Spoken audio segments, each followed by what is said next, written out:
Hello everybody, I'm Ben from What Culture. This is Scott from What Culture. Hello. We've both played a load of Final Fantasy 15. Now, normally what we'd do is a first impressions video, then a full review. We did actually record a first impressions video last week that was meant to go out very shortly after release because we did get it early. Thank you to Square Enix for that.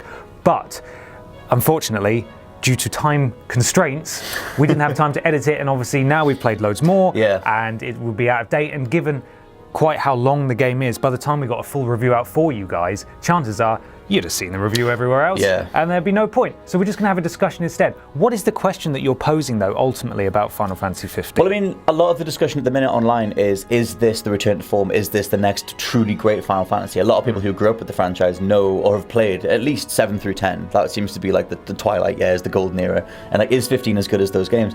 And that's the big thing. And like, honestly, like, I mean, it's very, very well created. I think it has a very positive impression the second you jump into it. There's a real feeling of a full world right in front of you, and it's not presented in the same way as something like 13, where it was all just corridors and you felt like you were being funneled towards You look at the stuff. world map and it's just like, oh, run and run. And the random encounters in corridors are just, that's not fun. That's not fun. So, I mean, there's a lot of different things that they've shaken up about this. I mean, you can tell that, I mean, granted, it's been in development for about 10 years, going from Versus 13 to, you know, different things. They went back to the drawing board in like 2011, 2012, and revamped it and turned it into 15.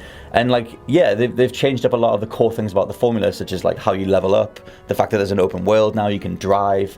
But I mean, how have you found it? I mean, you're about, how many hours are you in? I'm about 13, 14 hours in. Good Lord. Yeah. So it's total 180 for the series. I bought 13, I bought into the hype of it's on PS3, it looks amazing, massive corridor, really boring.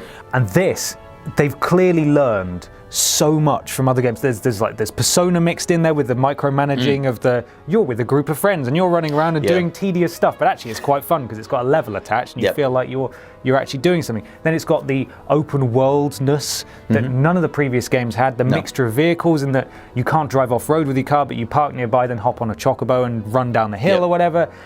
And then it's got the monster hunting element of Monster Hunter. And like underneath that, like you've kind of got this Dark Souls mentality as well. Like, I quite like the way the XP's is changed. So like, you know, you do battles and you do some certain quest and you'll get XP, but it all builds up, but you can't actually like bank it or use it to level up until you camp or until you stay at like a hotel. Which like changes the way that you approach like the general flow of the game. Like you sort of go like, right, I'm going to do 4 or 5 quests in a row, and then at the end of a day I'm gonna like bank it all and like sleep for a bit. Well, that's the thing. And it's like Souls, you bank in your souls kind of thing. It lets you properly role play, and that's what I like. I have to make, and I've not done this in a game before, I have to make a conscious decision. Do I stay at the motel for money, or do I drive out of town in the dark and go to a campsite so Ignis can cook and level up his cooking skill? The food. Like, do I want to do that? Yes, of course I do. So I waste another couple of hours doing that. And I've never had to do that in a game before, but I care. I want to do that. It creates this other world that you can just sort of go, you get the archetypes that they're going for. You get the bit like Gladiolus is the big tough guy, like, hey man, let's go fight. And then like Noctis is like the little like pauper he's like, you know, the little spoilt prince, and he's going to grow into his role. And Ignis is the super intelligent one, and they're all very archetypal. But that kind of works to its strength, where because they're so obvious in their roles, at least at the beginning, it means you can gravitate towards them, you can identify them, and then they play those roles when you're hanging out with them. Like for me, I like the fact that Gladiolus is the guy that's always like checking you. Like Noctis will say something where he's all like, oh, I can't be bothered to do this, and Gladiolus will be like, come on man, like pull yourself together, or like whatever. And like Ignis mothers him as well. And like he's the chef and that kind of thing. I do like that. I do have a question for you though, because I've watched the anime, the sort of precursor anime. There were 5 parts that went out for free on YouTube, I think. 15 minutes long each, and each of them sort of details how they met each one. The weirdest thing is that none of this is in the game. Not yet, anyway, in terms of these, like, because this is really good character building, but that stuff isn't in the game. It's not there, which is a shame. But the real question I have for you, though, that I don't understand, having watched that, why does he hate his dad, the king? Because I just don't understand. At the end of the anime, he kneels next to a cliff and cries, but what I don't understand, though, is throughout he shirks his responsibility as the next king. He's like, oh, I don't want to do that. Like, I'm a child and I can't be bothered and I'm grumpy. But then he's like, oh, I hate my dad. And I get huge I hate my dad vibes, and I just don't understand where that's coming from. I think all that is in Kingsglaive, which like obviously all the fans are going to be screaming that in the comments, because I bet that's the core message of Kingsglaive, or the core explanation of why Kingsglaive even exists. Yep. I know that movie focuses on Luna Freyr and Regis, King Regis. But it's a weird question, because should you have to seek out additional material to understand the game's core story? You shouldn't. Does it feel like that enriches the characters more, like far more? It's nice to know the backstory, I must admit, and as we've said, we don't know deep into the story if more of that stuff is revealed. I know Prompto's come to me after we made camp somewhere. He came and sat next to me, and basically we had a chat. And there's basic dialogue options. Yep. You can basically tell him to get it off his chair, say what he wants to do. So there is a bit of relationship building there. Yeah. But equally, it would have been nice to know. The game just kind of says, like, here are your 4 archetypes.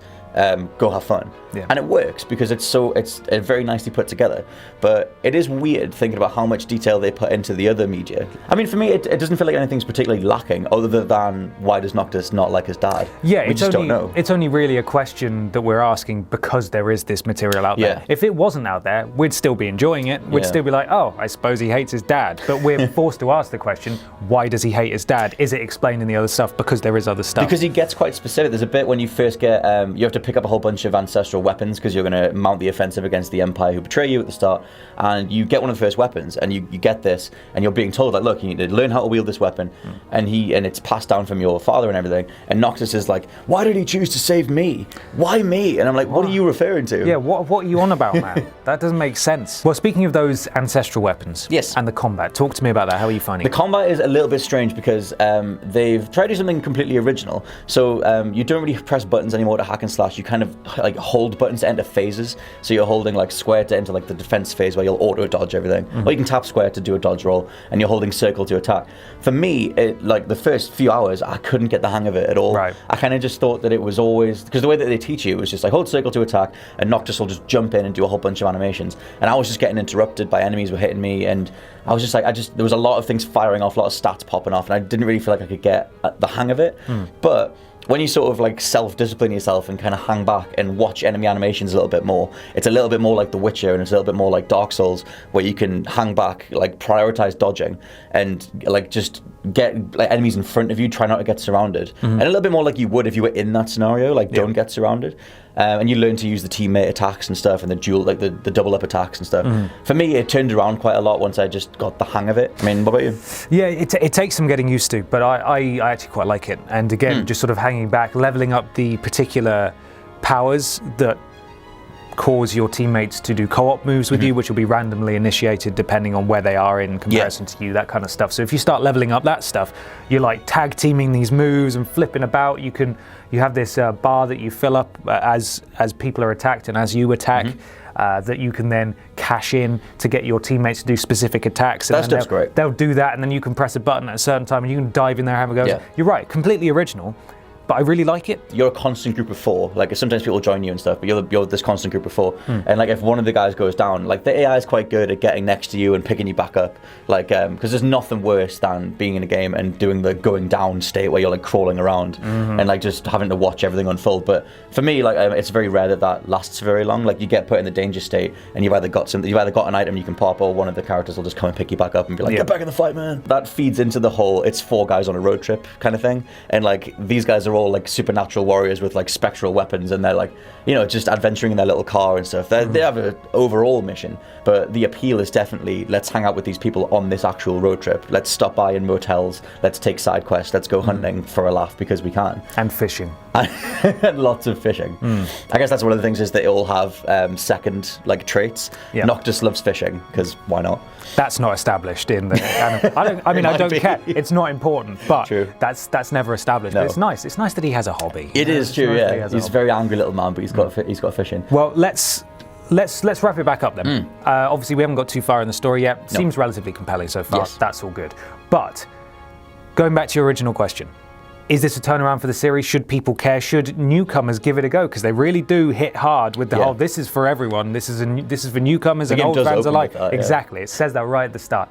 Should people give this a go? I think so. I mean, I think that it's a very strong showing. Like I said, there was something about 13 that just felt immediately off-putting. It just didn't land the right way. It was mostly down to the world design and the linearity of it. And obviously we had the likes of like Final Fantasy 11 and 14, but in 15, like within minutes, especially if you're an old school fan, you can buy tapes of like all the other Final Fantasy soundtracks, and you can put them on in your car. So like something like driving around just in the car with like Final Fantasy 8's Balam Garden on in the background is like such a lush feeling, and it gives the game a heart, a sense of like soul that I think the other ones have kind of not missed altogether, but just haven't nailed the right way. There was something about those old games, especially 7 through 10, that had that kind of like soul behind it. For me, yeah, I think it is a return to form. Time will tell if it holds up there alongside, especially 7 through 9 or 7 and 9. Yeah. But yeah, I'm pretty much overwhelmingly positive for now, especially after I got the hang of the combat, because that was the only thing that was hanging me back for a while. Yeah. But I mean, how about you? Is it like? Yeah, I completely agree. As I said at the start, it's a total 180 for the series. They paid close attention to other series that were doing things right, and they brought it all together. And you can't tell that it took 10 years to make. I think it's fantastic. I think people should give it a go. So there we go. Those are our thoughts on Final Fantasy 15. How are you finding it if you're considering getting it for Christmas or something? Hopefully we've talked you into it or out of it if you're mad. But if you are enjoying it, let us know in the comments below. This has been Scott from What Culture. I've been Ben from What Culture. And thank you for watching. Bye.